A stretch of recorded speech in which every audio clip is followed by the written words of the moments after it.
पूर्वी खबर। 10 वामपंथी ट्रेड यूनियन की ओर से बुधवार को पूरे देश में केंद्र सरकार की विभिन्न नीतियों के खिलाफ आह्वान किया गया। रानीगंज में भी इसका असर देखने को मिला। इस दौरान रानीगंज से आसनसोल, रानीगंज से दोमानी तक चलने वाले बसों को आना जाना रहा। वहीं बंद के समर्थन में उतरे महकमा और टीएमसी के कार्यकर्ताओं के बीच कुछ स्थिति टकराव की पैदा हो गई। मामले को नियंत्रण करने के लिए रानीगंज थाने की पुलिस मौके पर पहुंची।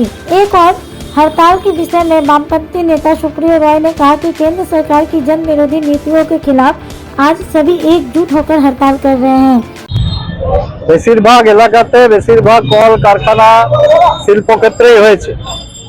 যদিও এই ধর্মঘটকে বানচাল করার জন্য বিজেপি সরকারের হয়ে তৃণমূল দালালি করছে এবং জোর করে এই বাস, টোটো ইত্যাদি চালানোর চেষ্টা করছে। জোর করে বাসের চালকরা চালাতে চাইছে না, কেননা তারাও বঞ্চিত।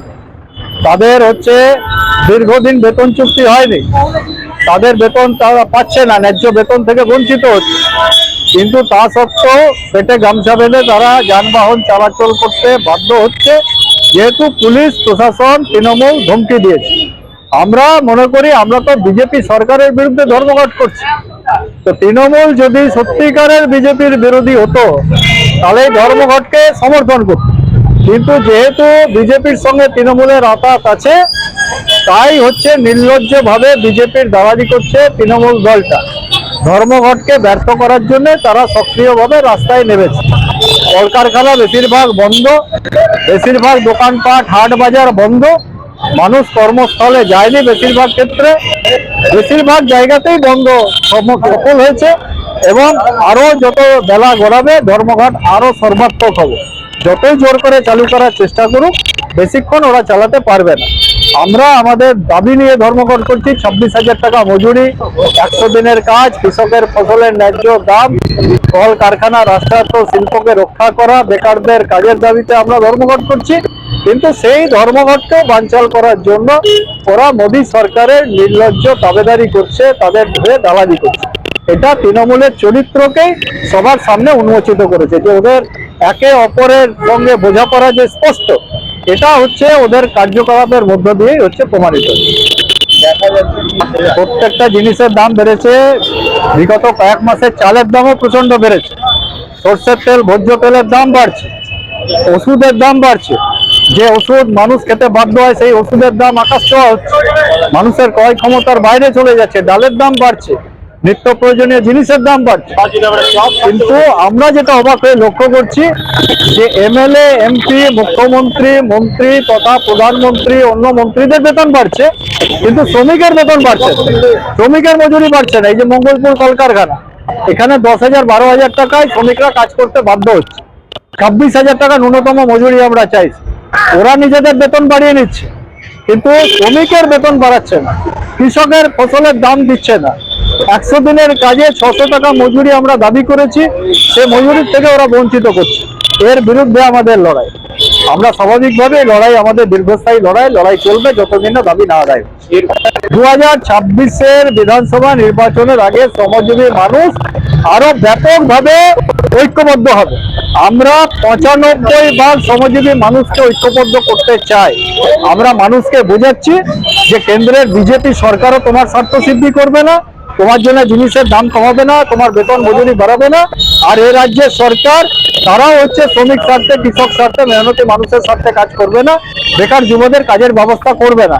কলকারখানা চোখের সামনে বন্ধ হয়ে যাচ্ছে, পেপার মিল বন্ধ হয়ে গেল, খোলার কোনো প্রচেষ্টা নেই। 1 বছরের বেশি সময়, 1.5 বছর হয়ে গেল পেপার মিল বন্ধ। 11-12 বছর জুট মিল বন্ধ ছিল, অনেক দাবি করার পর এখন জুট মিল খুলতে চলেছে, কিন্তু সেখানেও হচ্ছে চাকরি পাচ্ছে না।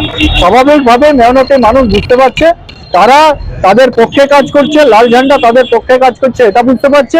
আর এই ধরনের দালাল দল, পুঁজিপতিদের দালাল দলগুলো পুঁজিপতিদের স্বার্থে কাজ করছে, তাদের শ্রমজীবী মানুষের স্বার্থে কাজ করছে না, এটাও সাধারণ মানুষ বুঝতে পারছে। স্বাভাবিকভাবে 26-এর নির্বাচনে তার প্রতিফলন অবশ্যই ঘটবে। वहीं दूसरी ओर टीएमसी द्वारा बताया गया कि यह हड़ताल का आह्वान पूरी तरह से विफल रहा। हालांकि रानीगंज बाजार में भी इसका मिला जुला असर देखने को मिला। आइए जानते हैं पूरी जानकारी। আহ্বান করেছিল বামপন্থী সংগঠনগুলি, কিন্তু বাংলার মানুষ বন্ধকে সমর্থন করে না। 2011 সালে যখন তৃণমূল কংগ্রেসের গভর্নমেন্ট পশ্চিমবাংলায় এসে দিদি মুখ্যমন্ত্রী হন, তখন থেকে এই বাংলা থেকে বন্ধের রাজনীতি উৎখাত হয়েছে। আমরা দেখেছি বামপন্থী আমলে 34 বছরের শাসনকালে তারাই শাসক ছিল, তারাই বছরে 25টা করে বন্ধ ডাকতো। সাধারণ মানুষ বন্ধকে প্রত্যাখ্যান করেছেন। আর আজ আমরা দেখছি যদি কেউ নিজের মনে দোকান বন্ধ করে থাকে কোনো ব্যাপার নাই, তাকে কেউ জোর জবরদস্তি খোলাতে যাবে না।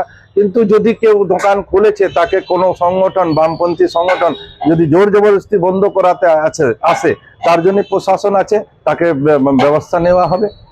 ওনারা বলছেন আমরা ভারতের বাঁচাতে এই আন্দোলন সং দিচ্ছে। ভারতকে যদি ওনারা বাঁচাতে চাইতেন তাহলে বন্ধের রাজনীতিটা করতেন না। বন্ধ করে কখনো ভারতকে বাঁচানো যায় না। ভারতকে বাঁচাতে গেলে ভারতের জন্য কাজ করতে হয়, মানুষের জন্য কাজ করতে হয়। ওনাদের হাতে 34টা বছর পশ্চিমবাংলা মানুষ শাসন দিয়েছিলেন, সে সময় ওনারা কাজ করেননি। সে সময় নিজের শাসনকালেও দেখেছি বছরে 25টা করে বন্ধ ডাকতেন। সেই বন্ধকে পশ্চিমবঙ্গের সাধারণ মানুষ ব্যর্থ করেছেন। সাধারণ মানুষ, পশ্চিমবঙ্গের সাধারণ মানুষ আর বন্ধকে সমর্থন করে না, তার প্রমাণ আমরা এই রানীগঞ্জ শহরে দেখছি। রানীগঞ্জ শহর সকাল থেকেই সচল আছে। अब तक के लिए बस इतना ही, फिर मिलेंगे अगली खबर में। ऐसी और भी खबरों के लिए बने रहे हमारे साथ, देखते रहे पूर्वी खबर। हमारे चैनल को लाइक, शेयर, सब्सक्राइब करना ना भूलें और बेल आइकन को दबाना ना भूलें और देखते रहें पूर्वी खबर। पूर्वी खबर, नजर सब पर।